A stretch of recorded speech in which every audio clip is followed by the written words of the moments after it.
Thank you for listening to Inspired and Admired.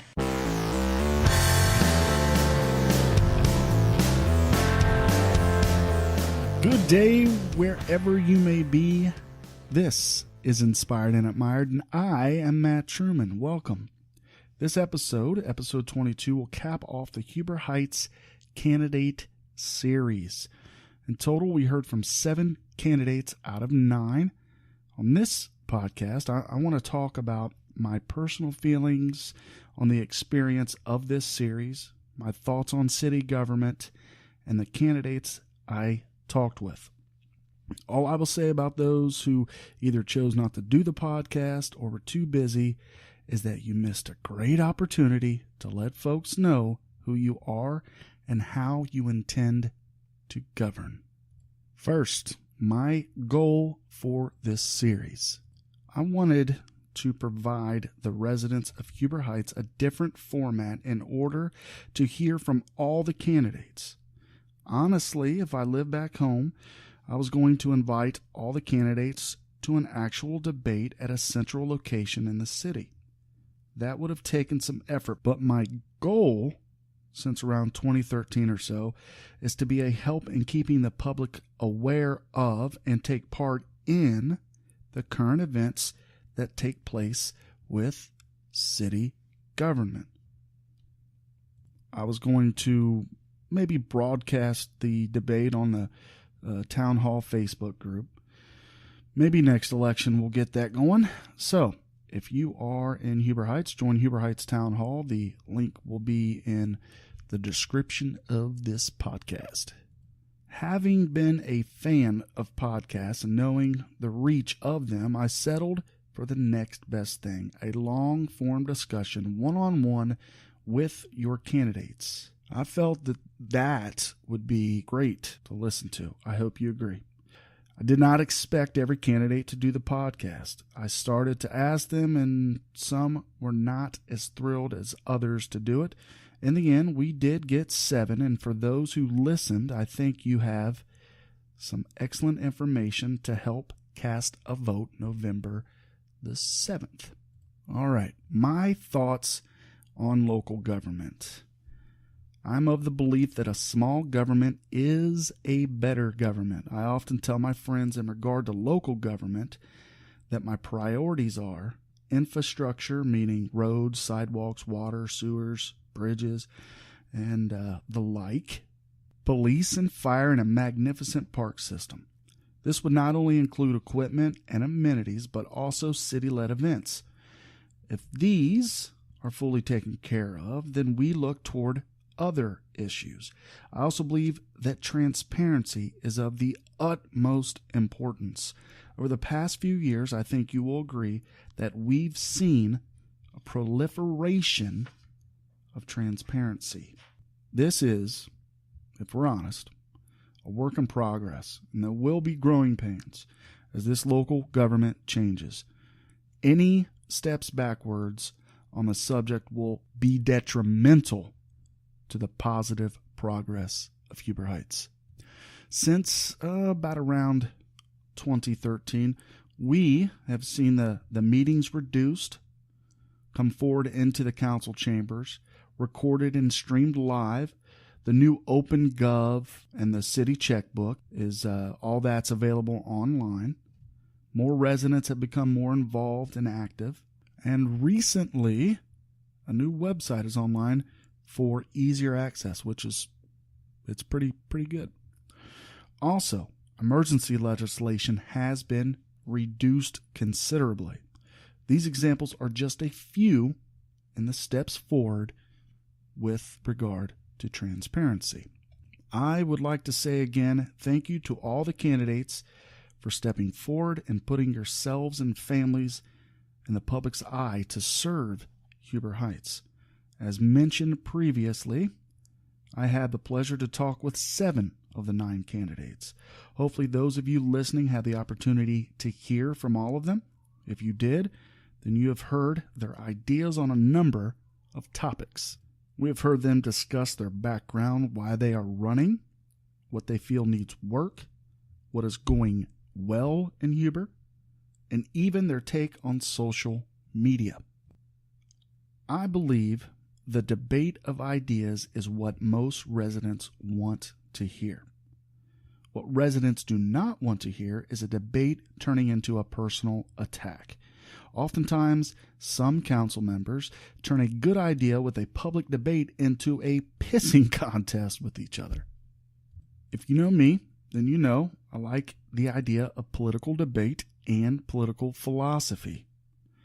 If you've read any of my social media posts or comments, then you know I like to chime in from time to time. But never will I personally attack someone whom I disagree with.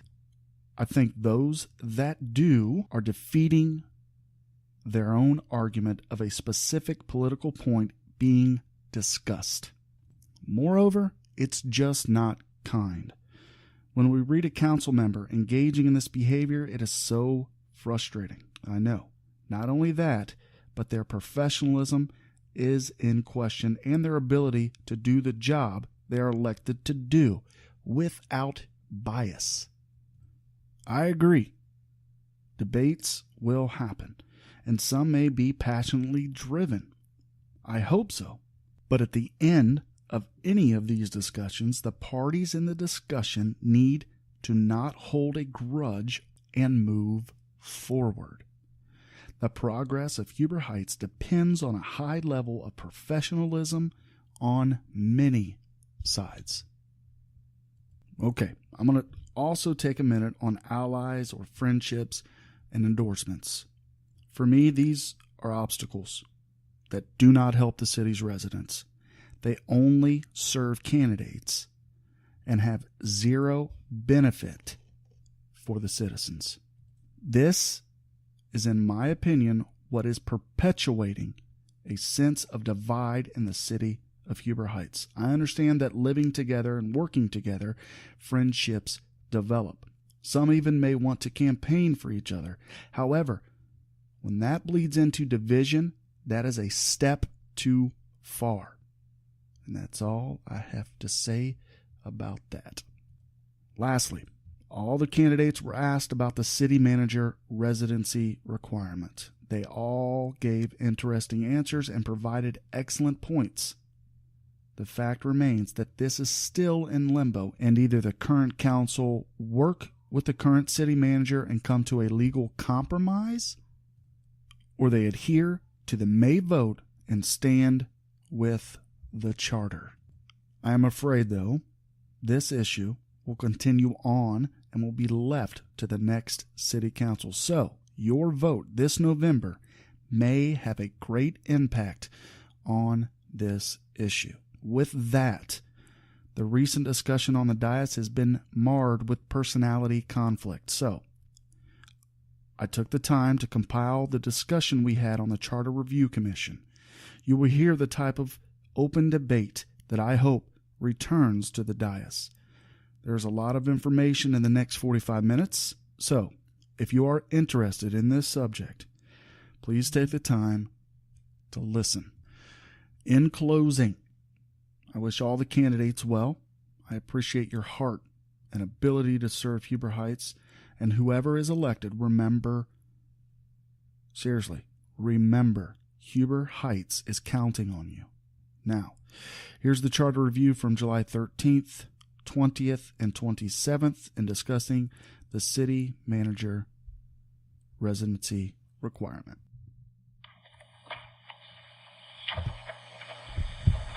All right, we are in Section 6, or Article 6.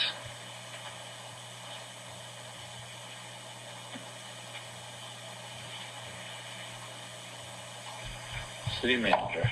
Section 6.1, Appointment Qualifications and Compensation.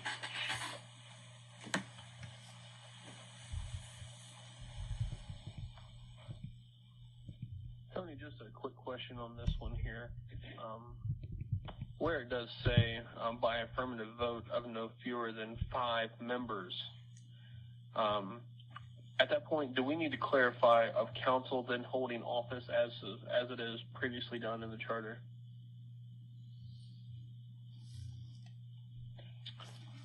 Well, that'd be really, again, a discretionary thing.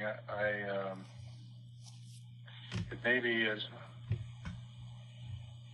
Well, I mean, I think it's implied that the 5 members, I mean, it'll obviously have to be people holding. I think the point is you have to have 5. Correct. Yeah, I just didn't know if it needed any further clarification in your opinion. Well, the sentence says council by an affirmative vote of no fewer than 5 members. I think it kind of implies that they're council members. I think we'd be splitting here. It could be written better, but to make the change just to... Sure. And if I corrected every grammar thing in here, I'd be insane. But the more I read it, I'm starting to have those issues myself. So. What was the conclusion with the city of Dayton on the residency rule? They were, they lost. I thought they did. At the Ohio Supreme Court level. And we had this discussion a little bit earlier. If you guys would like me to get the case law on that and bring that back next time, that's certainly something that we could do.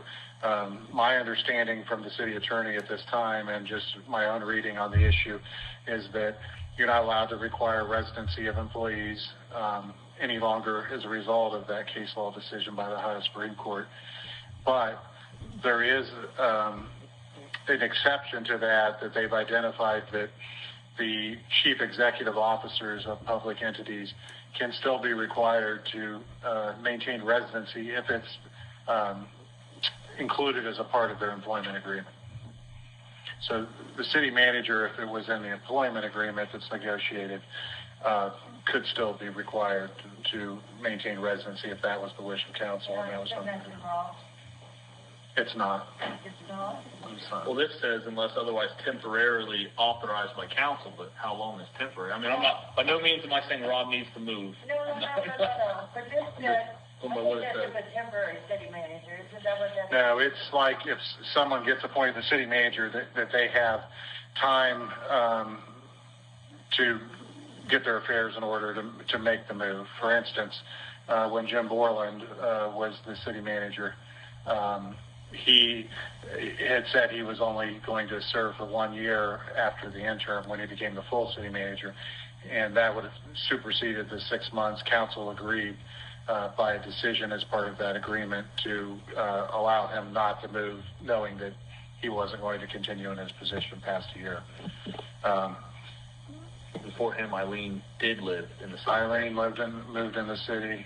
Dave Studebaker, who was intern, lived in the city. Gary Adams, who was hired to move to the city. If they lost the case, if Dayton lost the case to the Ohio Supreme Court. But before you could require it of all employees. So like they had in Dayton, they required all the firefighters, police officers, everything. And what they didn't want in Dayton's case was, once they were freed from the residency requirement, what happened is a large number of the professional people moved out because they either didn't want their kids to be in Dayton City schools or they had other reasons for living outside the Dayton community. So, they lost the tax base of those people. So is that still a valid requirement for human rights? That's my question. The answer is yes and no. It's that this section would probably need to be qualified to reflect the change in the case law, which means that you can't just unilaterally say that the city manager has to live within the city. But if it was negotiated as part of the employment agreement, and that was the expectation council had, and they identified that in the employment agreement, and the person concurred with that decision as a condition of employment, then it could be required of them. Need to put something in there that is stipulated? I think that's something that probably we should have some additional information and ask the law director to at least provide the background to see if, this should just be struck out or adjusted or clarified in light of this legal decision. Okay. Mr. Truman? This is something that I had a lot of questions on. First question is, I'm taking it that our city manager at this time does not live in the city of Huber Heights. Okay, so if we've adopted a